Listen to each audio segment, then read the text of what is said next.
Hi everyone. 2 లక్షల ఉద్యోగాలు, అన్ని జిల్లాల్లో పరిశ్రమలు. మంత్రి నారా లోకేష్. పరిశ్రమలకు కావాల్సిన మౌలిక సదుపాయాల కల్పనకు ప్రోత్సాహానికి ఆంధ్రప్రదేశ్లోని కూటమి ప్రభుత్వం ప్రత్యేక చర్యలు తీసుకుంటుందని మంత్రి నారా లోకేష్ తెలిపారు.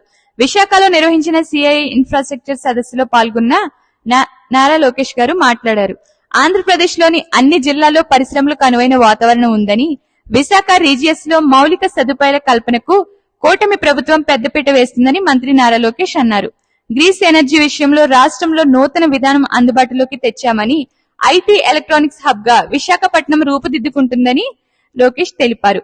ఆంధ్రప్రదేశ్ లోని అన్ని జిల్లాల్లో ఎయిర్పోర్ట్ కనెక్టివిటీని ఏర్పాటు చేస్తున్నామని, భోగాపురం అంతర్జాతీయ విమానాశ్రయం ప్రారంభమయ్యాక విశాఖపట్నంతో పాటు ఉత్తరాంధ్ర జిల్లాలు విప్లవాత్మకమైన అభివృద్ధిని సాధిస్తాయని, విశాఖపట్నం $1 ట్రిలియన్ గా ఎకానమీగా చేయడం మా లక్ష్యమని మంత్రి నారా లోకేష్ వివరించారు.